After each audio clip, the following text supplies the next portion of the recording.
It's the Real News Network. I'm Sharmini Pierce coming to you from Baltimore. Two high-ranking U.S. officials are now saying that overthrowing Syrian President Bashar al-Assad is no longer a priority for the U.S. government. The U.S. ambassador to the United Nations, Nikki Haley, said, "Our priority is no longer to sit and focus on getting Assad out." And in Turkey, Secretary of State Rex Tillerson said,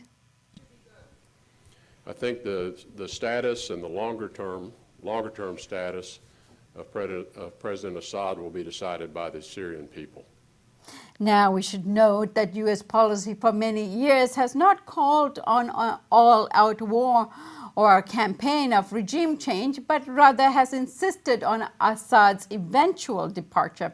With signs of growing cooperation between Russia and the U.S., what prompted these declarations from Haley and Tillerson, and what future will it have on U.S. policy towards Syria? Joining us now to discuss all of this is Vijay Prashad.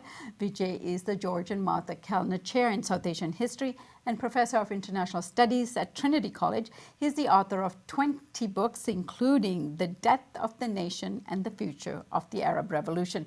Thanks so much for joining us, Vijay. Pleasure. So, Vijay, we've known for a long time that the Obama administration and U.S. policy towards the Assad administration has been more or less implicitly abandoned the plan or strategy of asserting that they wanted Syria without Assad. So why is the Trump administration making it such an overt policy at this point to come out and actually explicitly say it? Is this a concession to Russia? Well, look, firstly, Sharmini, as you quite correctly said, from 2011 to 2015, there was a consistent policy of the Obama administration, which is Assad must go. That was a statement made by Mr. Obama. That was a statement made by Hillary Clinton when she was Secretary of State. That came from Secretary of State John Kerry and from other parts of the Obama administration. So that was quite a focused position of the Obama administration. And I think too much was made of the fact that when Mr. Obama set a so-called red line and there was the use of chemical weapons, at that point the United States didn't go for full-scale regime change. And so it confused people. They thought maybe the United States policy is that Assad should stay. But actually that's not the case. The policy was fairly consistent till 2012 to 2015. The United States was funneling arms to various groups. It kept attempting to build up a so-called moderate rebel force. So until about 2015, there was great consistency in the policy of Assad must go. In 2015, when the Russians intervened directly, which is to say, when Russian troops entered Syria, the possibility of any kind of regime change operation or the possibility even of a US-backed moderate force being able to seize Damascus was basically off the table. And it's from about late 2015 onwards that the United States has said things like Assad must go, but has not really had any ability to put that forward. So that in 2016, Secretary of State John Kerry, when questioned about why the United States wasn't using more muscular force against Assad, Secretary Kerry said, "What do you want us to do? Do you want us to go to war against the Russians?" I think that was the best obituary of the Obama position, which is Assad must go. So now, in one sense, the Trump administration, that's both Secretary Tillerson, who made this comment, I think importantly in Istanbul, in Turkey, and U.S. Ambassador to the UN, Nikki Haley, both of them have basically articulated what has been de facto U.S. policy on Syria since late 2015, which is that there's a recognition that there's going to be some kind of long or protracted transitional period, and that the question of Assad must go is no longer a precondition to a political dialogue, but might be an outcome of the dialogue itself. And that was clear in Tillerson's statement when he said, that the Syrian people will determine the future of Syria. What that means is, in the political dialogue, the fate of Mr. Assad will be decided. This doesn't mean that they are of the view, with perhaps the Russians maybe, that Mr. Assad should remain. So I think one should clarify that the US policy isn't Assad should remain, but it's that the precondition of a political dialogue is no longer publicly that Mr. Assad should go. Now, what impact will this declaration or precondition have on the negotiations that are going on between the Syrian government and the rebel groups? Well, it's important to know that the armed Syrian rebels and their, their above ground political, the group that comes to Geneva on their behalf, when they were at Geneva for the so-called Geneva 5 talks, their spokesperson just about 10 days ago quite straightforwardly said, what is needed now is the Americans back at the table. In that sense, the above ground or the political branch of the Syrian rebels have found themselves without a major backer behind them. Saudi Arabia, it's in the middle of economic crisis, overextended in Yemen, unable to really believe that its objectives in Syria will be met. Then the Gulf Arab states themselves have pulled back alongside Saudi Arabia. Turkey, racked by its contradictions, has sort of walked away from this opposition group, even though many of them come from the Muslim Brotherhood tradition, which is shared by the government of Turkey. So they felt very sort of isolated by the great powers at the table. And he publicly said that the United States must back us.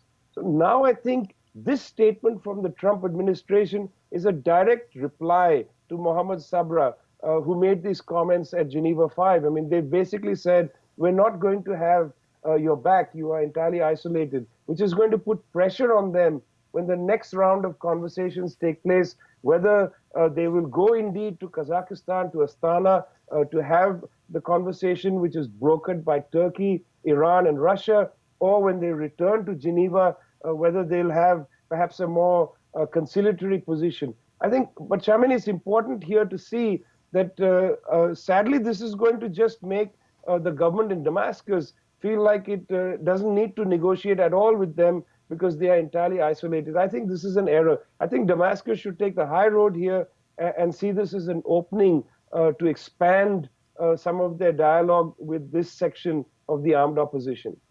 Right. And Vijay, we know that Hezbollah and Iran have been instrumental in helping Assad maintain power and regain control of certain Syrian territory. How can we expect Israel to respond to this situation now that the U.S. is tilting or has stated these policies about Assad? This is a very important question you've asked. And just before we get to Israel, I'd just like to point out that Ambassador Nikki Haley, the U.S. ambassador to the UN, wasn't as equivocal about the question of Assad. She just said yesterday that Mr. Assad is a hindrance. This is an important statement that she repeated, when she mentioned that the policy isn't necessarily for him to go. She continued to say he is a hindrance. And she said that we have to get rid of all terrorists from Syria, including Iran. It's of course a talking point from Israel to talk of Iran as a terrorist country and its fighters as terrorists. Of course, the incoherence here is that the United States is relying on Iran and Iranian proxies in Iraq to fight against ISIS around Mosul. So there's a great incoherence in the Trump administration when it on the one side says that the terrorists inside Syria must go, and she mentions Iran, doesn't mention ISIS.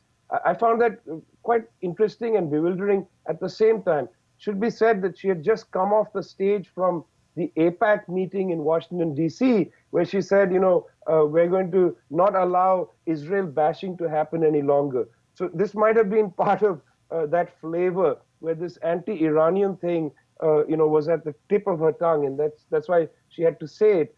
I think the Israelis should be, somewhat worried. Their strategic interests, as they have articulated it, was basically to prolong the chaos in Syria so that none of their adversaries come to power in Damascus, and so that, in some ways they can stand out and say, everybody, don't look at what we're doing in the West Bank or in East Jerusalem.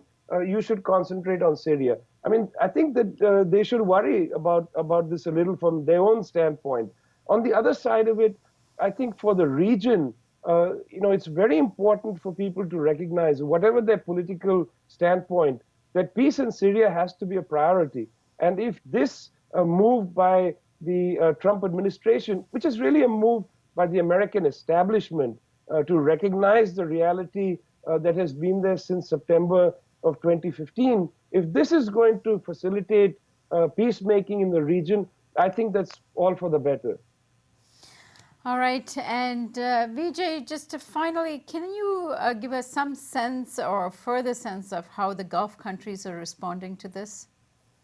Well, as I said at the outset, that the Saudis are in an economic crisis, and I don't think they have the stomach, given the very bad hand they have dealt themselves in Yemen. I don't think they have the stomach to pursue a policy in Syria. That has been clear when we saw that the head of the Saudi proxy group, Jaish al-Islam, Mohammed Aloush, went to Astana as the leader of the armed opposition to sit around a table with the Syrian government for the first time in a meeting brokered by Iran, Russia, and Turkey. It was really interesting that the Saudis gave the green light for their proxy to lead that delegation to Astana in December, when the first major ceasefire of recent times was negotiated. So Saudi Arabia seems to be looking for an exit. Qatar as well has recently negotiated with Iran, being the two brokers of a series of transfers of people from besieged towns. This happened just a week ago. So one is seeing Qatar now at the table with the Iranians, trying to settle things in the direction of peace. And, this has been, I think this is a very positive and good direction. Now, it doesn't come up at the Arab League level, when the Arab countries sit around the table, because there is so much, difference of opinion, such great difference of opinion around Syria, that you don't see these small realities. Saudi Arabia allowing their proxy to the meeting, Qatar sitting with Iran, trying to make besieged towns breathe a sigh of relief. This doesn't become apparent at the level of the Arab League, where the League is split between about half the members who believe that Assad should stay and half the members who continue to believe Assad should go, but don't really want to do anything about it. All right, Vijay, I thank you so much for joining us today and look forward to your report next week. Thanks a lot. And thank you for joining us here on the Real News Network.